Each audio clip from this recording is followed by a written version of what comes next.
Begitulah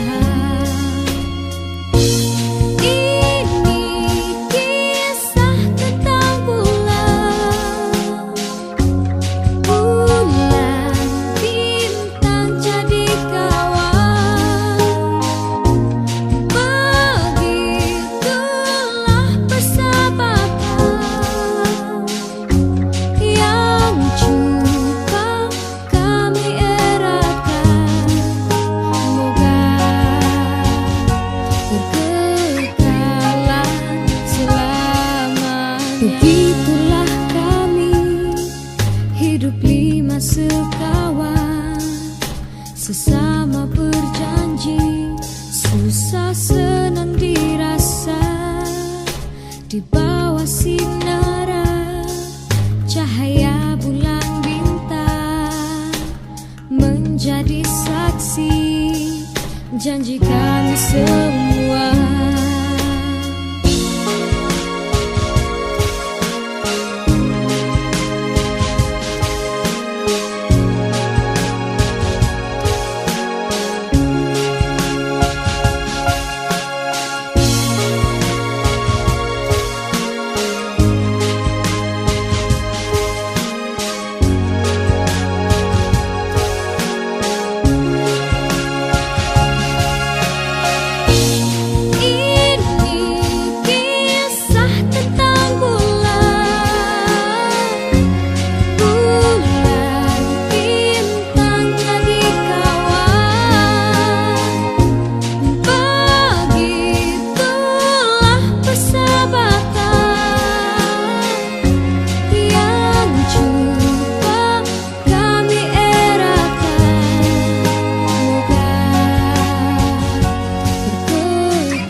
Begitulah kami, hidup lima sekawan, sesama berjanji, susah senang dirasa.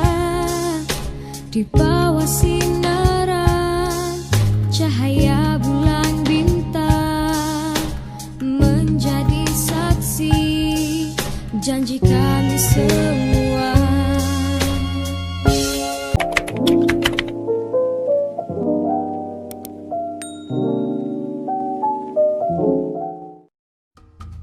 Assalamualaikum warahmatullahi wabarakatuh.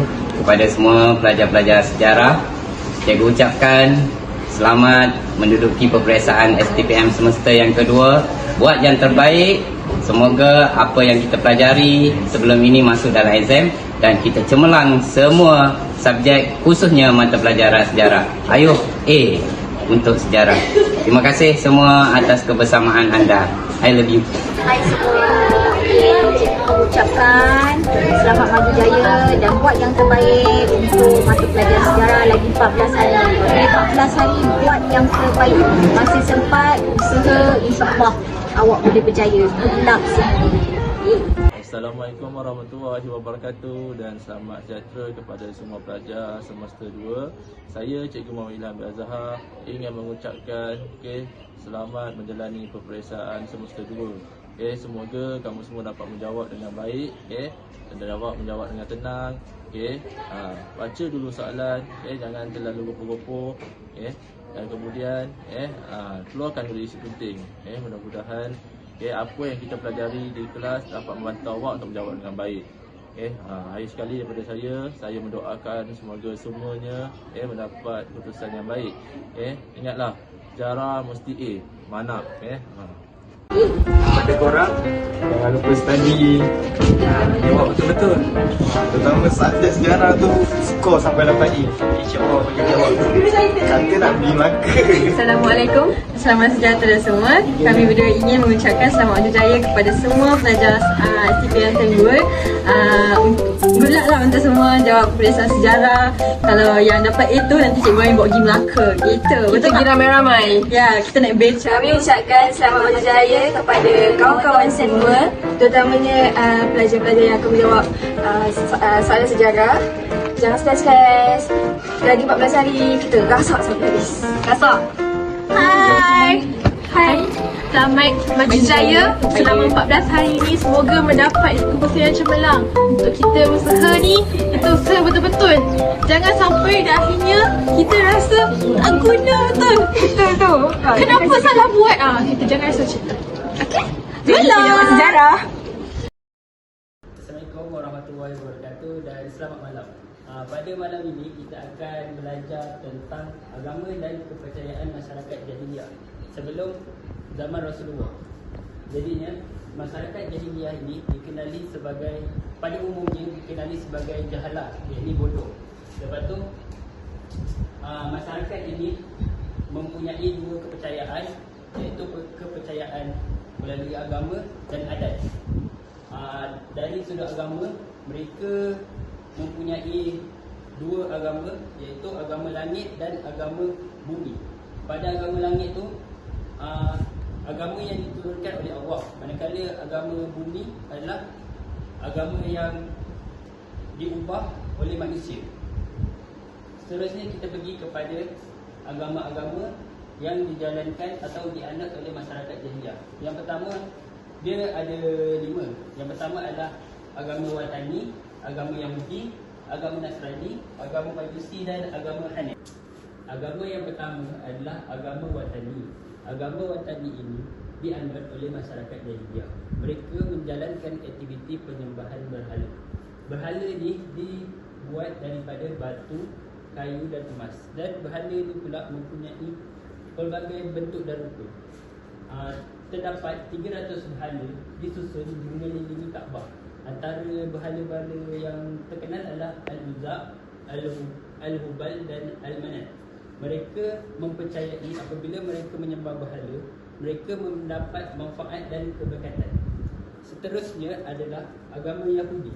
Agama Yahudi ni dianut oleh Bani Israel. Agama ini dibawa oleh Nabi Musa menggunakan kitab Taurat. Tetapi agama ini ataupun kitab ni berlaku penyelewengan atas dasar-dasar individu.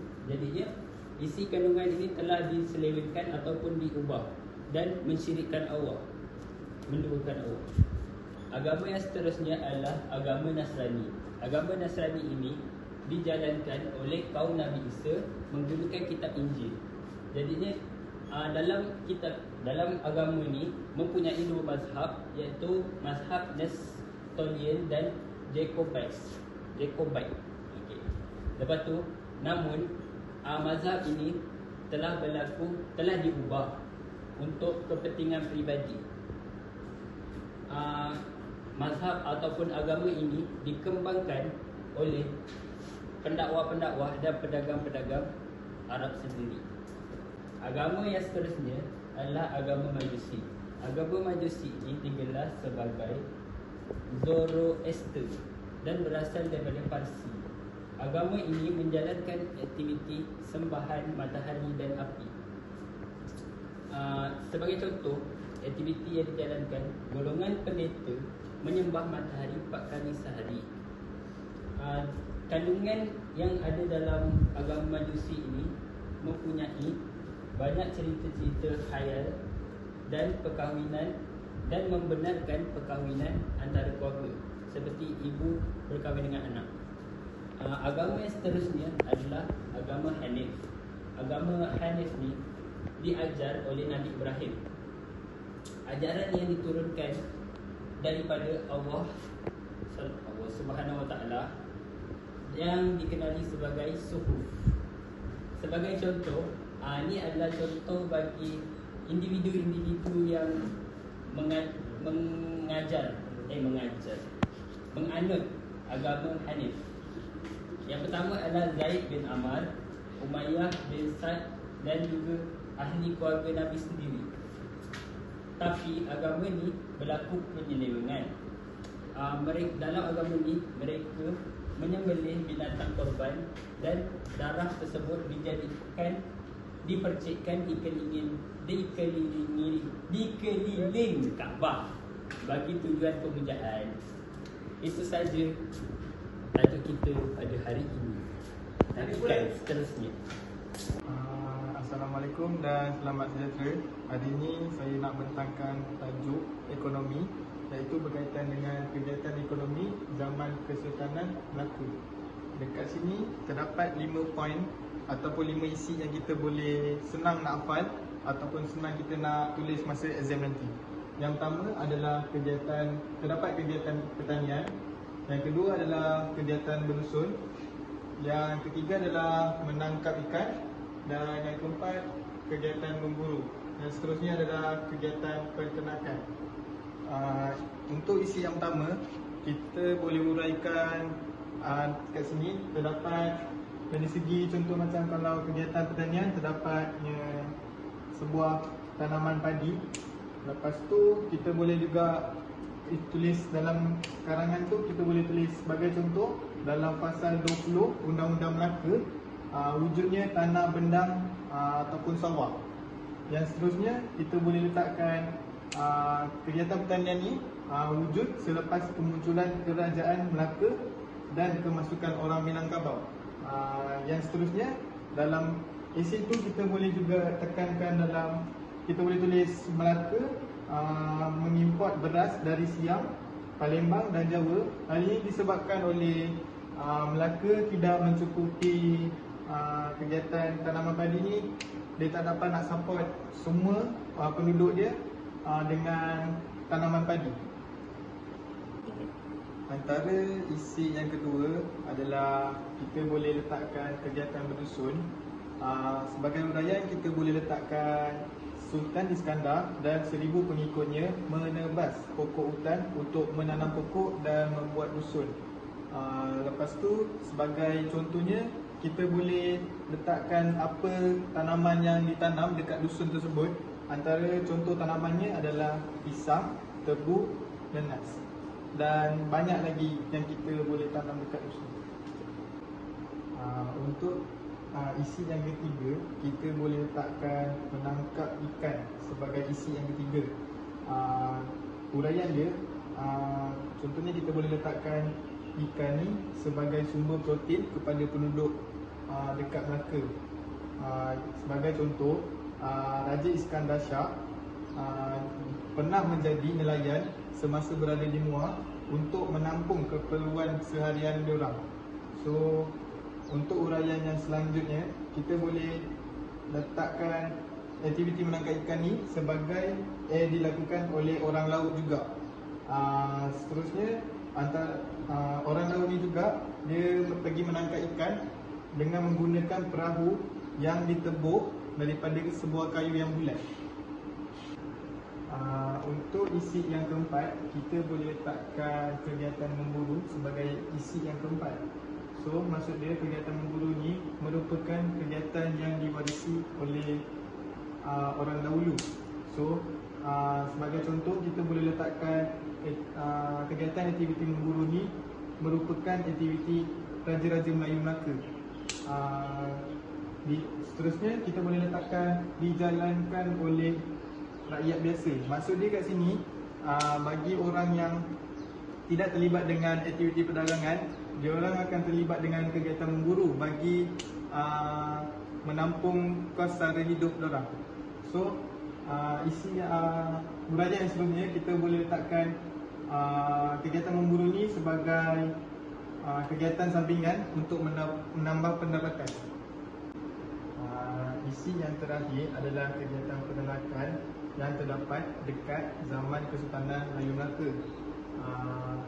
Selain kegiatan ekonomi yang dilakukan oleh penduduk-penduduk Melaka, terdapat juga peternakan binatang secara kecil-kecilan.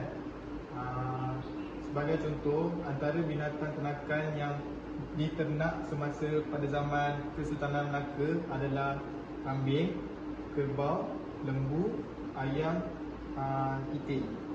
Dan seterusnya kita boleh letak uraian yang di sini. Terdapat Bendahara Seri Maharaja pernah membela kerbau dan berkemungkinan juga dia pernah membela binatang-binatang lain seperti kerbau, kambing, ayam dan itik. Assalamualaikum warahmatullahi wabarakatuh. Saya Muhammad Luqman Hakim dari kelas 6S 2 UM. Ingin membentangkan tentang faktor-faktor peluasan kuasa barat terhadap Empayar Turki Uthmaniyah. Okey, dari segi sejarah ni, kerajaan Turki Uthmaniyah ni diasaskan oleh Osman Ertuğrul pada tahun 1280. Kerajaan Turki Uthmaniyah ni dia merupakan sebuah empayar Islam terbesar yang memerintah lebih 600 tahun. Antara faktor-faktor peluasan kuasa barat terhadap empayar Turki Uthmaniyah ni adalah persaingan kuasa-kuasa barat.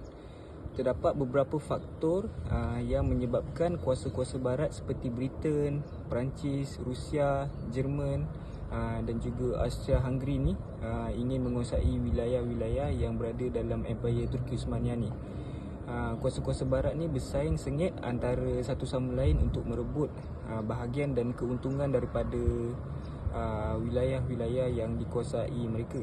Bagi mereka, semakin luas wilayah yang dikuasai, semakin tinggi sanjungan yang diperolehi kuasa-kuasa barat itu.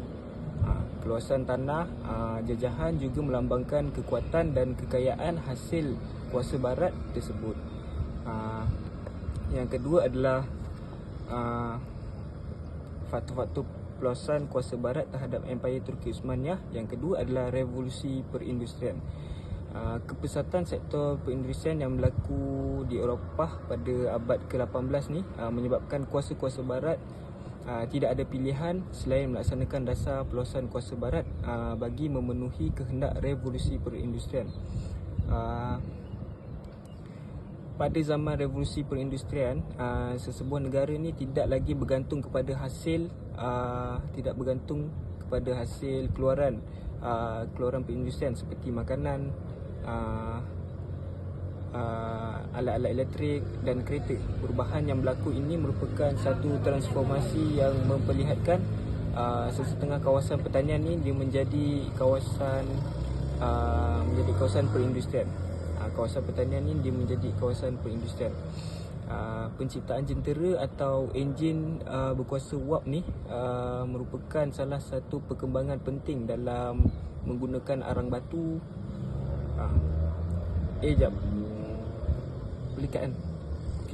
Penciptaan jentera atau enjin berkuasa wap merupakan salah satu perkembangan penting dalam proses perindustrian di peringkat awal.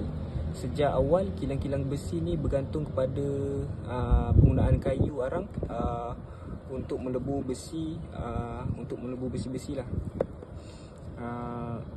Faktor-faktor peluasan kuasa barat terhadap Empayar Turki Uthmaniyah yang ketiga adalah bahan mentah dan petroleum. Kerajaan Uthmaniyah ni dikaya dengan petroleum, iaitu sumber ekonominya. Keadaan ini dia mendorong kuasa-kuasa barat berusaha dengan pelbagai cara untuk mendapatkan hak keistimewaan mencari hasil gali bumi umat Islam ini walaupun dengan tipu muslihat mereka. Antara salah satu contohnya adalah Duta Britain datang sekali lagi meminta kebenaran untuk menggali punca air perigi di wilayah Syria dan Hijaz. Kononnya mereka membuat demikian adalah untuk menyelesaikan masalah kekurangan bekalan air di sana. Tujuan mereka sebenarnya datang ke sana adalah untuk mencari telagi minyak yang ada dekat wilayah Hijaz dan Syria itulah. Yang faktor-faktor peluasan kuasa barat terhadap Empayar Turki Uthmaniyah yang seterusnya adalah dari segi faktor agama. Oleh kerana Empayar Turki Uthmaniyah ni dipimpin oleh orang Islam, faktor agama turut mendorong kuasa-kuasa barat ni menghapuskan Empayar Turki Islam ini. Selain itu pihak barat juga memperjuangkan modernisme dalam kalangan masyarakat yang berada dalam Empayar Turki Uthmaniyah ni. golongan yang berselindung di sebalik alasan kajian ilmiah ini telah berusaha untuk membina imej. Mereka ni telah berusaha untuk membina imej kebaikan dan kemajuan tamadun barat pada wilayah Turki Osmania ni, sambil mereka menyemai kekeliruan dan cuba memburuk-burukkan atau memfitnah Islam sebagai agama yang mundur, anti kemajuan dan juga tidak berperi kemanusiaan. Faktor-faktor perluasan kuasa barat terhadap Empayar Turki Osmania yang seterusnya adalah mereka menyebarkan fitnah ataupun menyebarkan falsafah dan pemikiran barat terhadap terhadap masyarakat Turki Osmania ni melalui dasar pendidikan dan sistem komunikasi yang diperkenalkan di tanah jajahan masing-masing. Kuasa-kuasa barat ni dia berjaya menyebarkan nilai-nilai falsafah hidup. Dia berjaya menyebarkan nilai-nilai falsafah hidup masyarakat barat ke dalam masyarakat peribumi yang mereka jajah tu. British menyemai falsafah hidup di Mesir setelah menguasai Mesir pada tahun 1881. Peranan British menguasai pemikiran rakyat Mesir ni menjadi mudah kerana telah dilakukan oleh Napoleon Bonaparte semasa menakluki Mesir pada tahun 1798. Falsafah Perancis yang diterapkan oleh Napoleon Bonaparte ni adalah menekankan kedaulatan dan juga ketaatan kepada negara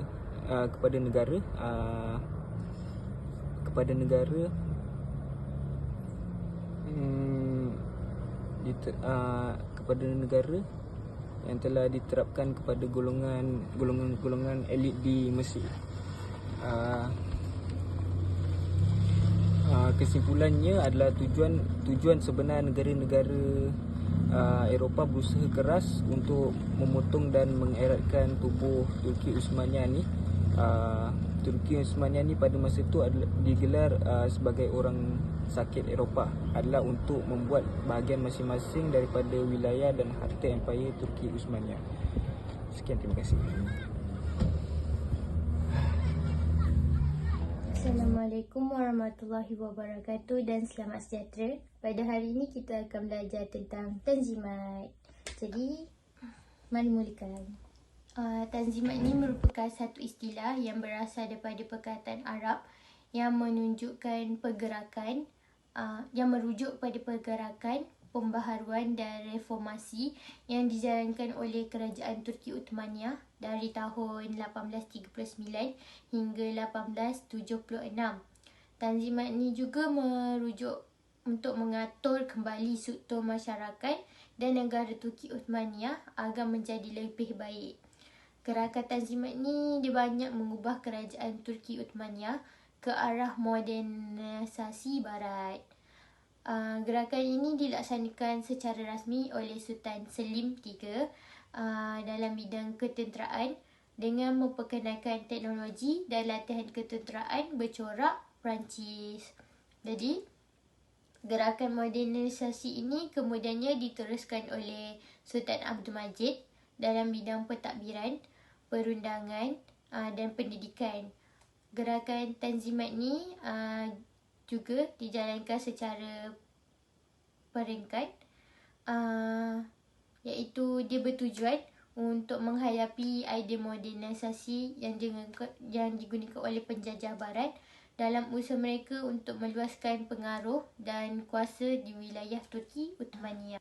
Salah satu bidang yang mengalami perubahan besar ialah pembaharuan dalam bidang pentadbiran.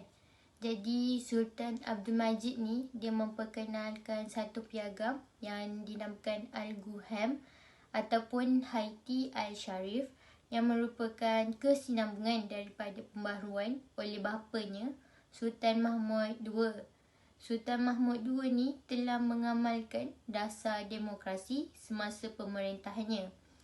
Piagam yang digubal oleh Sultan Abdul Majid menjanjikan keselamatan, nyawa, harta benda, dan maruah kepada semua rakyat tanpa mengira kaum dan agama.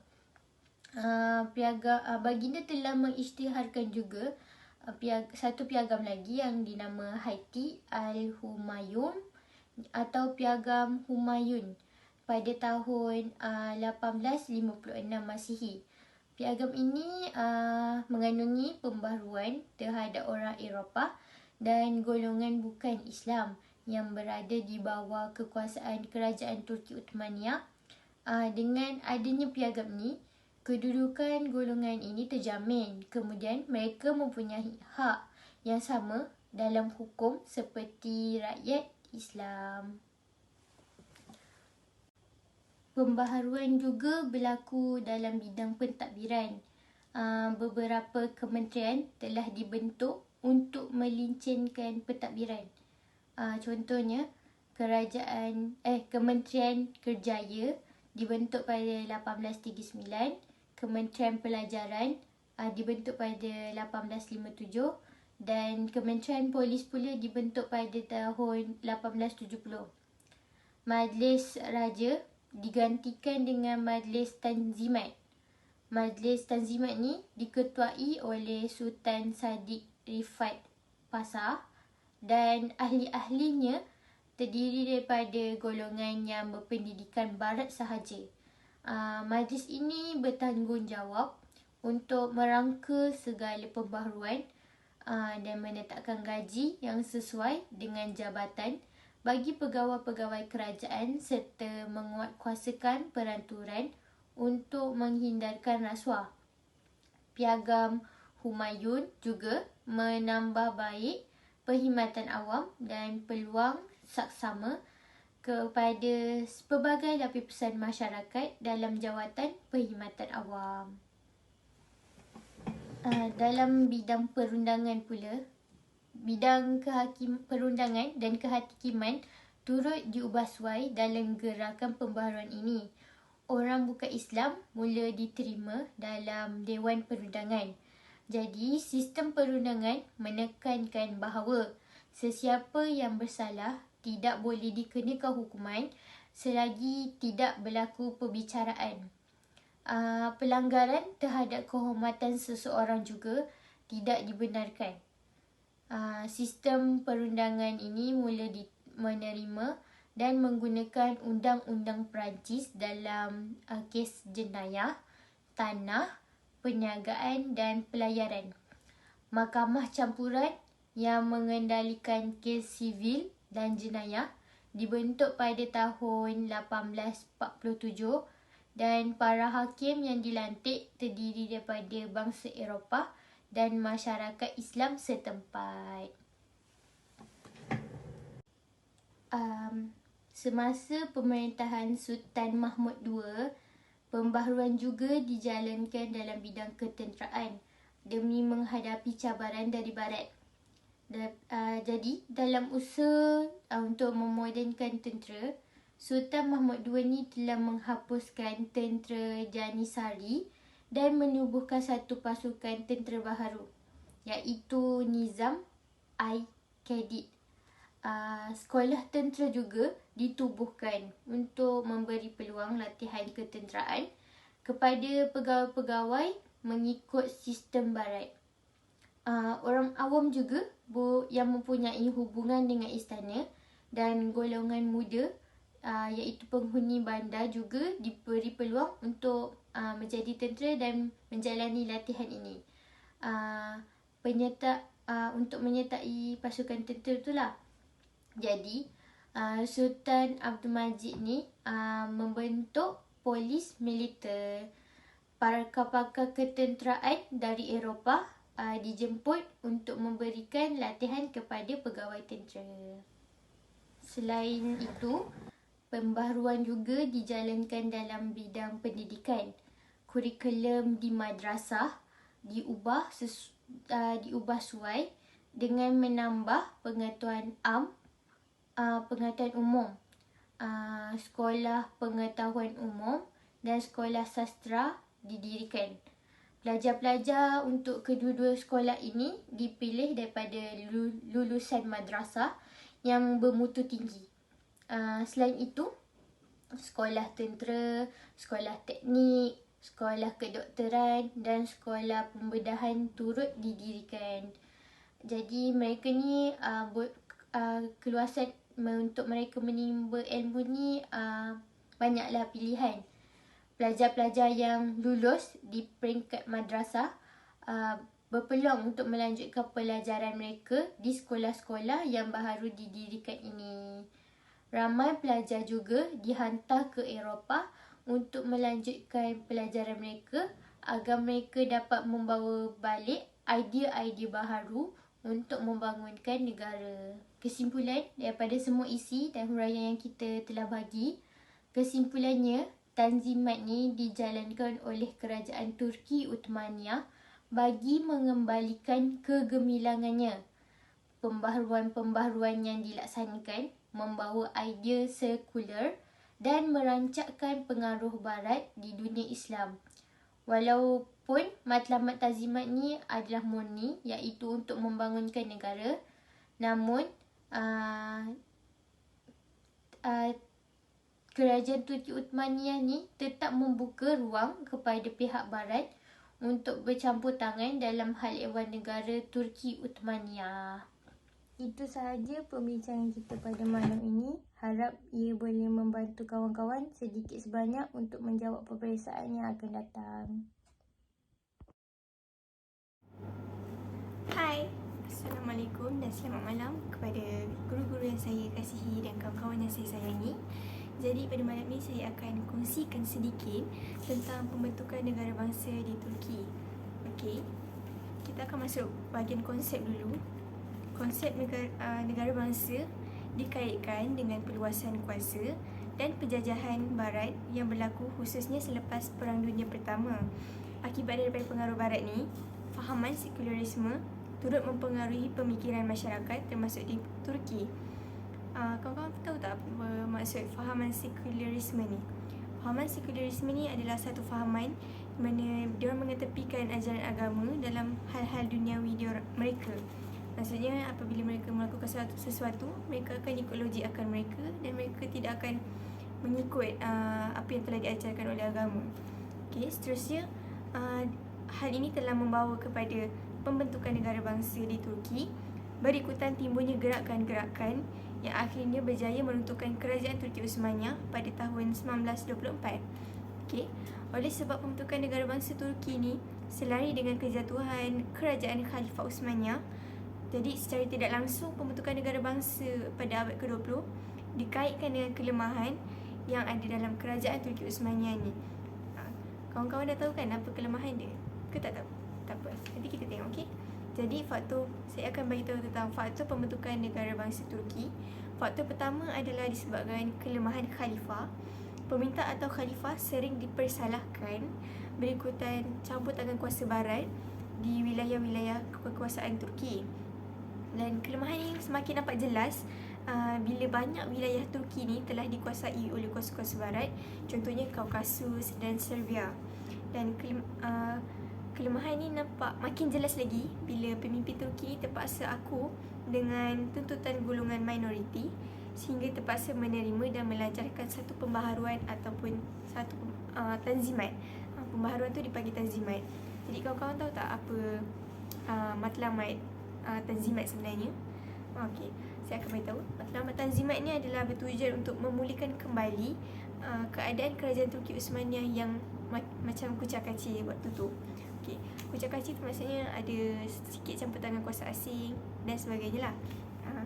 Lepas tu pembubaran tentera elit Janisari telah melemahkan kuasa khalifah dan tentera baharu yang diwujudkan agak longgar disiplin. Malah peranan ulama' mula diketepikan. Dan tentera Janisari ni adalah tunjang bagi kekuatan Daulat Islamiah. Jadi disebabkan mereka ni lalai dengan tanggungjawab mereka, contohnya mereka terlibat dengan aktiviti-aktiviti yang tak berfaedah, contohnya minum arak, berfoya-foya, berjudi dan sebagainya. Jadi disebabkan mereka ni lalai, jadi tak silap saya Sultan Sulaiman II telah melakukan pembubaran terhadap tentera ini untuk melakukan satu reformasi baru terhadap negara dia lah, negara Turki ni lah. Okey, faktor yang kedua adalah peranan golongan Turki muda. Golongan ini merupakan para pelajar yang dihantar oleh kerajaan Turki untuk mendapatkan pendidikan di barat, terutamanya dalam bidang perubatan. Tapi apabila mereka ni dapat pendidikan di barat, maka mereka tersemailah fahaman sekularisme dalam diri mereka dan pemikiran ala barat dalam diri mereka sendiri. Jadi golongan ini berjaya mendominasi pentadbiran, kerajaan dan ketenteraan. Contohnya Halim Pasha sebagai Perdana Menteri, Enver Pasha sebagai Menteri Perang dan Mustafa Kemal menguasai bidang ketenteraan. Golongan ini telah menguasai politik Turki pada ketika itu. Dan mereka telah menekankan dasar Turkifikasi bagi seluruh upaya Turki Uthmaniyah sebagai reaksi kepada penentangan dan pemberontakan penduduk Kristian dan Yahudi di wilayah-wilayah Balkan. Maksudnya diorang melakukan pemberontakan ni untuk kuasailah wilayah tu. Jadi bila diorang melakukan pemberontakan ni, kerajaan Turki ni terpaksa mengalah sikit demi sikit untuk bagi mereka kelonggaran dengan apa yang diorang nak. Dan dasar yang dianjurkan ni telah mempercepatkan lagi pembentukan negara bangsa di Turki. Faktor yang ketiga adalah kegagalan Tanzimat. Dasar Tanzimat diharapkan dapat memberikan hak sama rata kepada warga negara bukan Islam iaitu Kristian dalam aspek ekonomi dan jaminan keselamatan kepada diorang ketika menetap di dalam Turki. Jadi dasar ini bertujuannya untuk menyelamatkan kerajaan Turki Uthmaniyah ekoran kelemahan yang wujud dalam sistem pemerintahan. Walau bagaimanapun, dasar ini dianggap gagal kerana pengaruh barat dilihat telah meresap ke dalam pentadbiran kerajaan. So, maksudnya pengaruh daripada barat ni sikit demi sikit telah masuk ke dalam pentadbiran kerajaan Turki Uthmaniyah. Jadi macam mengacau sikitlah pemimpin Turki Uthmaniyah untuk memimpin negara mereka sendiri. Dan situasi ini bertambah buruk apabila lahirnya pembesar pro-barat yang terikat dengan sistem kapitalis dan budaya hidup yang dipengaruhi oleh barat. Dan faktor yang keempat adalah gerakan nasionalisme Arab. Kuasa barat ini telah meniupkan semangat nasionalisme dalam kalangan pemimpin Arab, di mana mereka ni meniupkan fahaman bahawa bangsa Turki tidak layak mengetahui dunia sekiranya dibandingkan dengan bangsa Arab. Maksudnya negara Turki ni tak sehebat orang negara Arab dalam bidang kepimpinan. Jadi bila mereka masukkan fahaman ni dalam diri orang Arab, maka tercetuslah satu bukan fahaman tapi satu sikap di mana sikap tu anti kepada Uthmaniyah, dan sikapnya adalah sikap anti Uthmaniyah, di mana bila orang-orang Arab ni berdepan dengan orang Turki, maka dia orang macam ada sifat suka, benci, macam tu. Okay. Lepas tu ada satu pertubuhan yang telah pihak barat ni laksanakan, namanya adalah Al-Ittihad wa Al-Taraqi. Tapi saya sarankan kalau kawan-kawan banyak sangat hafal, baik tak hafal, takut tersalah. Okay. Jadi pertubuhan ini melaungkan konsep pan-Turkinisme yang merupakan idea mempercepatkan penubuhan negara bangsa Turki. Okay. Faktor yang terakhir adalah peranan dan tekanan kuasa-kuasa barat. Tekanan kuasa-kuasa imperialis seperti Britain, Perancis, Rusia, Jerman, Austria dan Hungary yang bersaing antara satu sama lain untuk menguasai kekayaan Turki Uthmaniyah bagi mempercepatkan lagi pembentukan negara bangsa Turki sebenarnya. Dan hal ini kerana kerajaan Turki Uthmaniyah agak kaya dengan sumber ekonomi, terutamanya petroleum, dan kuasa-kuasa besar ni turut bergabung untuk menjatuhkan kerajaan Turki Uthmaniyah ni. Jadi bagi mereka, semakin luas wilayah yang dikuasai, semakin banyak sanjungan dan sokongan yang mereka akan dapat daripada kerajaan-kerajaan atau negara-negara lain. Okey. Jadi keluasan tanah jajahan dan penaklukan melambangkan kekuatan dan tahap kekayaan kuasa mereka. Jadi apabila penglibatan kerajaan Turki dengan sistem ekonomi kapitalis barat, apabila Turki ni terlibat dalam satu sistem ekonomi kapitalis barat, maka hal ini telah membebankan Turki kerana banyak sangat peningkatan hutang sebab dia orang kan laksanakan dasar Tanzimat kan. Dasar Tanzimat ni adalah satu pembaharuan bagi melakukan kemajuan untuk negara dia orang ke arah yang lebih maju, macam ikut negara barat lah. Tapi diorang perlukan kos yang banyak untuk laksanakan pembaharuan ni. Jadi diorang terpaksa meminta pertolongan kuasa barat untuk merealisasikan diorang punya dasar ni lah. Jadi bila macam tu adalah peningkatan hutang.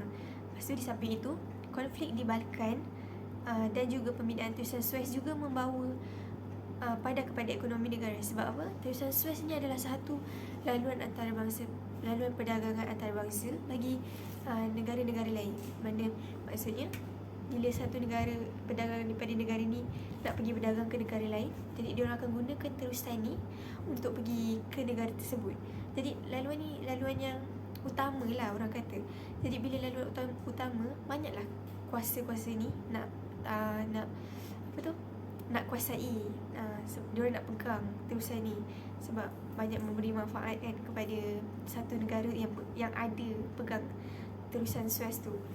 Okay, jadi tindakan kuasa-kuasa barat tersebut turut mempercepatkan ke arah pembentukan negara bangsa Turki oleh golongan nasionalis melalui dasar Turkifikasi, pan-Islamisme dan sebagainya, dan pan-Turkinisme juga. Okay, dan kuasa-kuasa barat ni juga telah menghasut penduduk minoriti untuk melakukan provokasi di wilayah-wilayah kekuasaan Turki, dan pihak barat juga menghasut penduduk bukan Islam di wilayah Turki Uthmaniyah untuk melakukan pemberontakan. Jadi bila diorang memberontak, bila diorang buat provokasi, jadi kerajaan Turki Uthmaniyah ni semakin tertekan. Macam itulah.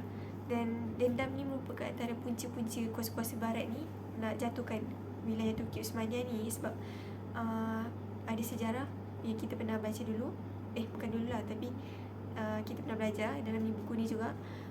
Rusia ni adalah salah satu musuh dengan Turki, salah satu musuh bagi negara Turki, kerajaan Turki Uthmaniyah ketika itu.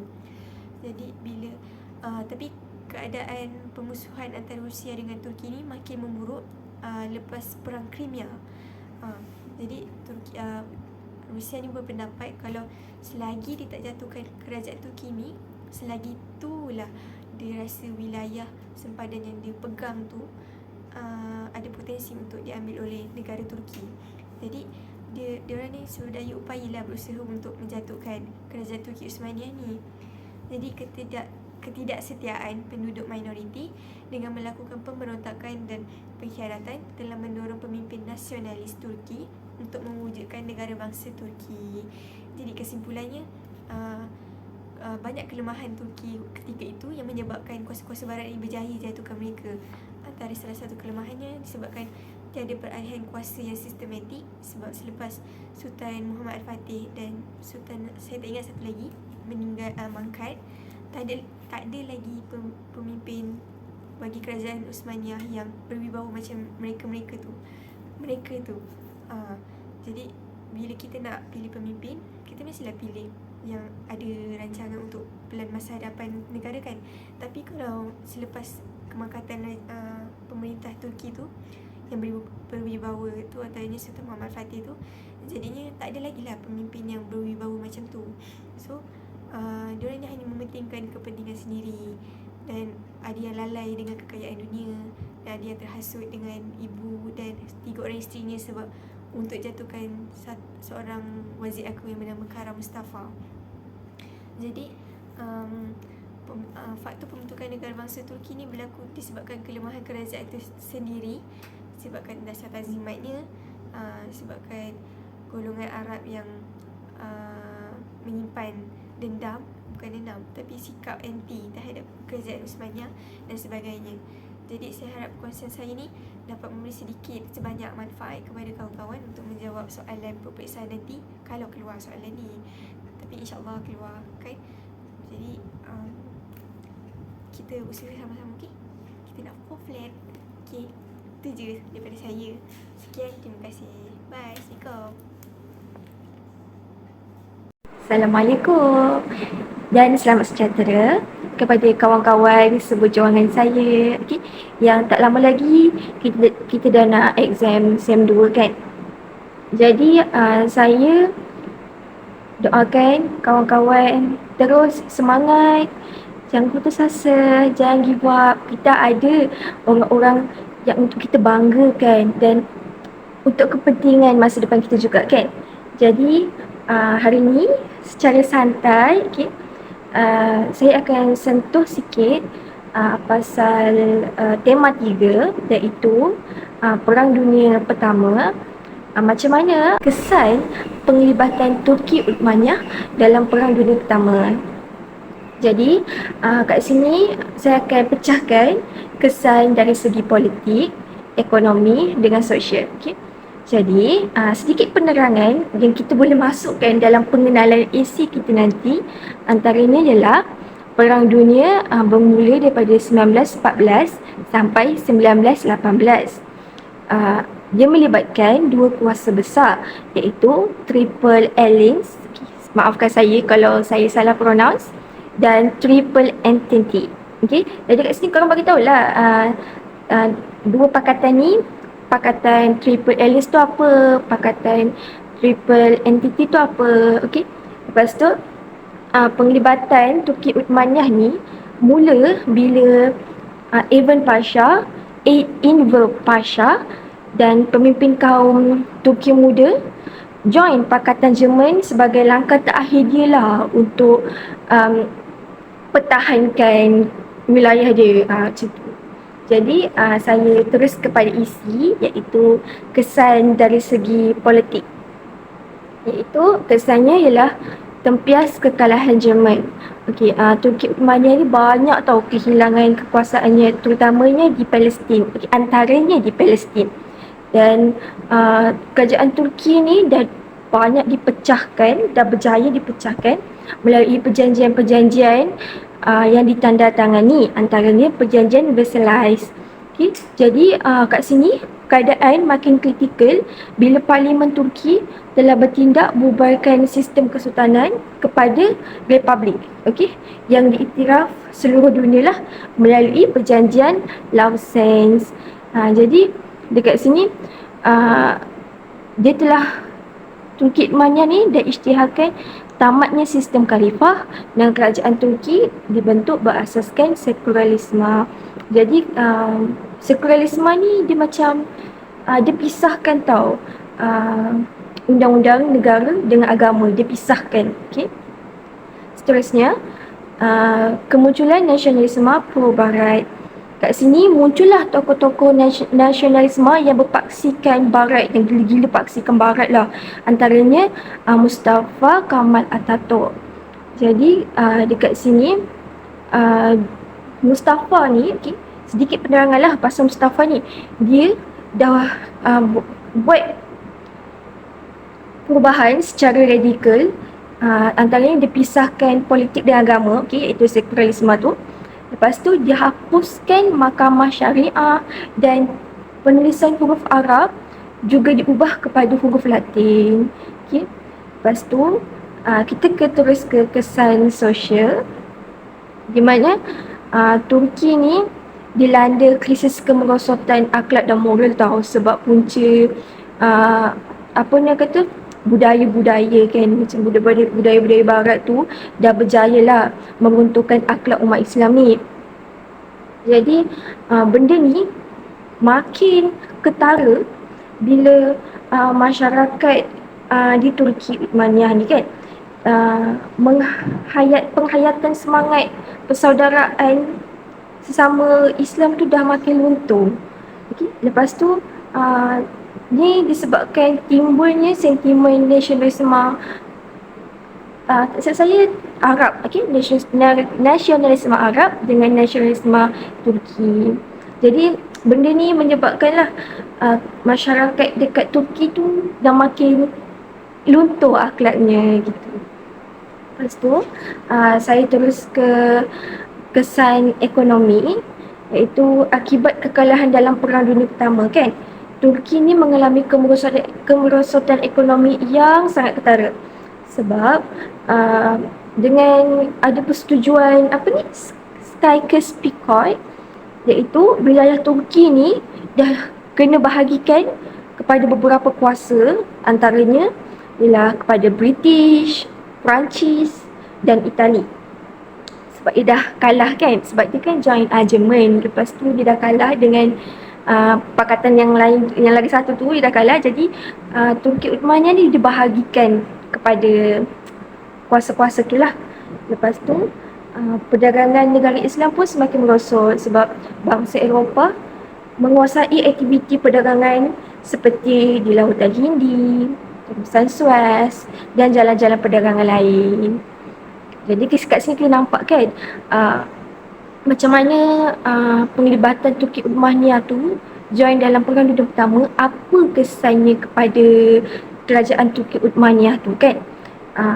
Kat sini je lah ikut pada soalan lagi.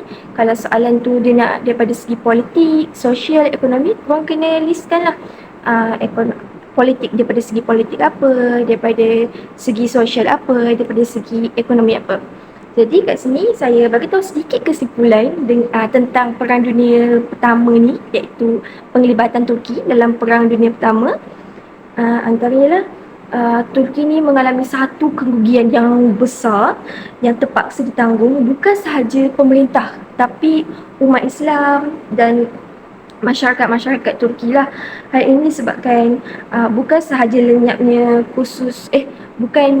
lenyapnya sistem berkhalifah, tapi pemikiran dan akhlak masyarakat pun turut hilang. Okey. Jadi kat sini benda ni tingkah laku umat Islam ni kan makin ketara merosot dan menyimpang daripada ajaran Islam, yang sehingga membuatkan kuasa barat ni dapat mengukuhkan cengkaman kuasa dia. Jadi itu sahaja yang saya nak share. Jadi saya harap kawan-kawan terus berusaha, jangan putus asa. Kita dapat sejarah #tiada hari tanpa sejarah. Bye bye.